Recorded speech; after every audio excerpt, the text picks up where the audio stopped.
Hi guys, so one of the most frequently asked questions I get on YouTube is how to attach a riparian houseplants to your fish tank. So in this video I'm going to talk about how I attach my riparian plants to fish tanks. So there is no correct way to actually attach your house plants to the fish tank, and you always have to experiment, and you have to different methods. You have to use different methods depending on the plant. So I'm going to show you how I attach different types of plants, and hopefully this will answer some of your questions. So before I'm going to show you how I've attached each of these plants to my fish tank, and I will also show you plants on my other blackwater riparium. I want to talk about different ways of attaching your plants to a fish tank.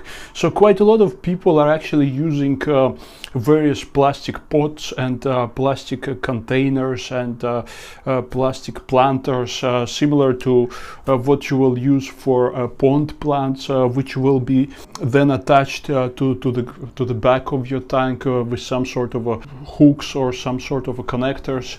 And these are usually planters where you can basically plant your riparian plant and add some substrate and just hang it on the back of your tank. That sounds simple. That's what a lot of people are doing, but I'm not a big fan of this method because of a couple of things. So first of all, most of my tanks they're actually kind of a biotop type of setups, so I don't really want this obviously noticeable plastic pots and plastic planters hanging in my tank. No matter how hard we're trying to hide them, they will still be noticeable, and that doesn't look very natural, so I never use these planters. The other thing is roots. One of the reasons why I plant riparian plants in my tanks is to have this massive root system growing under the water, where the fish can hide, when the fish can breathe, and it looks very natural. So if you use planters, the roots are going to be inside the planter. Yes, for some plants over time the roots will start basically growing out of the planters, but that's going to take time, and still that's going to look quite weird. You will have this plastic pot hanging, and then there will be roots coming out of this plastic pot. So I don't use them also because I don't want to hide the roots. I want the roots to be visible. I want the roots to be noticeable. There is another reason why I don't use planters, is because you can never guess how fast your plant is going to grow.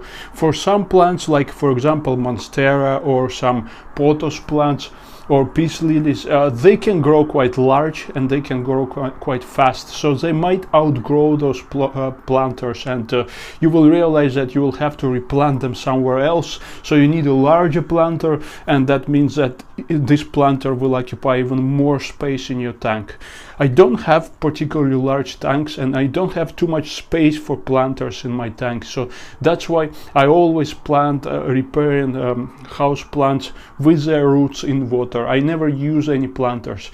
In some cases, and I will show you a couple of cases here, where I use coconut fiber pots for some of the plants which may not enjoy to have their roots full time underwater. So what I'm trying to do most of the time, I'm trying to actually attach riparian plants to driftwood. So I'm trying to plant it on top of driftwood, and that's why when I select my driftwood, when I buy my driftwood, I'm trying to find pieces of driftwood that can potentially be used for planting, for attaching riparian plants.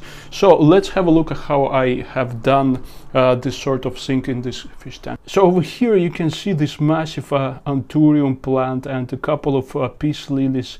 Both of them sit with the roots on top of a driftwood. That's a piece of driftwood that basically keeps them afloat, and they're growing around, their roots are growing around that piece of driftwood, and that's how they are attached. So these are the roots of monstera, of this small mini monstera that grows on top of that driftwood. So it basically sits on the driftwood, and I kind of wrapped it up with sphagnum moss, so it keeps moist and it keeps wet, and that's how it grows, and that's basically what monstera would enjoy. And here you can see a spatifilum or peace lily, which also sits on top of a driftwood, of a branch of driftwood. So over time, these roots will actually get attached to the driftwood. They will kind of wrap this driftwood around, and they will fix themselves firmly to the piece of driftwood, and that's how the plant is going to grow. So all you need to do in the beginning is to make sure that your plant actually sits firmly on that piece of driftwood, and over time the plant will actually do the rest of the job. The plant will attach itself to the driftwood quite firmly, and if you want to remove it later on, you will probably have to disentangle all this mass of roots. So the situation is a bit different with ferns. In my experience, most of the ferns, they don't enjoy when their roots are underwater all the time. So it works great if you actually have part of their roots wrapped in something. For example, in sphagnum moss, you can buy dry sphagnum moss, or you can buy a live sphagnum moss, and you can wrap their roots in the moss, or you can use some kind of a potting mix that will get attached, that will stay attached.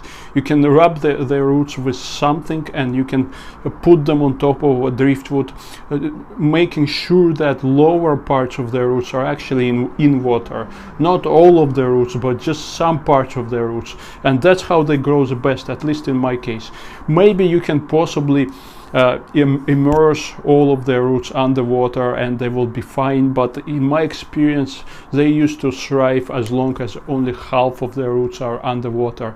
So let's have a look. So this is a maidenhair fern, and it sits on top of this relatively chunky large driftwood. Half of its roots are up here, wrapped in sphagnum moss, and the lower parts of its roots are here in the water, under the water. So it's kind of half and half, and it seems to enjoy this kind of condition, and it grows quite well. There are new leaves popping up, and that's normally how I would attach a fern to an aquarium. So over here we've got regular sword fern, and it actually grows inside a coconut fiber pot with some potting mix. You can't really see the pot because it's down there and it's hidden under the driftwood, but the pot itself actually sits on a piece of driftwood. Unfortunately, you can't really see that, but half of the pot is underwater, the other half is above water. So the roots of this fern, they actually wrapped in this potting mix, but they get quite a lot of moisture because the pot itself stays wet most of the time. I could have wrapped its roots in sphagnum moss and it would have been probably absolutely fine, but I just don't have enough sphagnum moss, so I decided to plant it into this coconut fiber, small coconut fiber pot with some potting mix, and it does quite well. Most likely all of its roots are wet, but they're still in this soil mix, and they're not exactly hanging openly in the water, so that's probably a key to success here. In case of some smaller plants, for example Phytonia, and here you can see two types of Phytonia. This is, I think, red flame Phytonia, and this is a regular Phytonia. I don't remember the name of the Phytonia. You can actually plant them in areas that are wet but not necessarily immersed. So this little island here, it's actually a piece of driftwood. I've put on top of that driftwood different mosses. We've got here Java moss and Riparian moss and some sphagnum moss over there. It always stays wet because it's close to the water, and water gets on that driftwood. And also here I have an outflow of sponge filter. There is a pipe that is connected to the sponge filter, so it pumps water on top of that little island, and that's how the surface of that little island stays wet, and that's how Phytonia grows on it. And over time, obviously, Phytonia grows quite slowly, but over time it needs to be trimmed because it can grow quite long. Here is another example how to attach a large plant to a fish tank. So this is a large peace lily spathiphyllum plant. It sits partially on that piece of driftwood, this really thin piece of driftwood, and it's also attached with a couple of suction cups. It's a heavy plant, so theoretically could just hang on top of that driftwood, but just to be on the safe side, I've also attached it with these two suction cups, and that's how it grows. So only this part of its stems is under the water, and all of its roots are under the water. In case of Spathiphyllum, you can actually have some part of its stems, of its leaves submerged under the water, but it's better to have its leaves above the water. Over here we've got another sword fern. It's actually a very small fern, and it sits also on a piece of driftwood, and its roots are wrapped in sphagnum moss. You can see sphagnum moss all around its roots, and of course we can't see the roots, but we see lots of moss around the base of that fern, and that's how it grows. Actually, most likely most of its roots are underwater at the moment, but still some of them are above water, and that's how it prefers to grow. I wouldn't say it's growing fast, but it doesn't really get enough light, so that's what it is. And right here we see another fern. I don't remember the name of that fern. Actually, it wasn't written on the pot, but it's a relatively widespread and popular house plant, and you can possibly buy it at pretty much any flower shop or things like that. It also grows on top of a driftwood, and unfortunately I can't show you the driftwood because everything is completely overgrown here. This is actually Hydrocotyle leucocephala, which has grown immersed, and this is actually an aquatic plant, but it can grow immersed as well. Here it grows underwater, but eventually it just climbs out, and over here. So that fern actually sits on top of driftwood, and there is an outflow pipe of my canister filter. It's actually here. So the water flows through the roots, but the roots are not underwater as such. They are basically above water, but the water flows through them all the time, because you can see water level is quite low in this tank, which means that roots are not underwater, but they are being washed over by this outflow of the filter. This Phytonia here, it grows exactly in the same way, and it has grown really massive, and I have trimmed it recently, and to be honest, when it grows that large and that tall, it doesn't look as beautiful as Phytonia in my other tank on that little island. And right here we have some lucky bamboo. I think it's some species of Dracena, and it has its roots underwater. Over here, I'm sorry for this reflection, it's a really sunny day, and basically I've just kind of squeezed it into this wall of sphagnum moss, and that's how it grows. Now its roots here, they kind of got completely mixed up with sphagnum moss on this wall here, and it's completely attached to that wall of moss, and that's how it grows. The rest of the plants on this fish tank, they actually either sit on wood, or some of them are attached to the back of this tank with suction cups. For example, pothos plants, here they are attached to the wall with a nail, but down there they are attached to the tank walls with a suction cup, like so. For example, this is a stem of a pothos plant, and these are the roots of that plant, and it goes up there, and then it pops up somewhere here. So there are a few of those pothos plants in here. So okay, I hope I have answered your question about attaching riparian or house plants to a fish tank. So the few things to keep in mind is, first of all, you need to consider the needs of each of these plants. Some of them are fine with part of their stems to be underwater. Others are fine with all of their roots to grow submerged.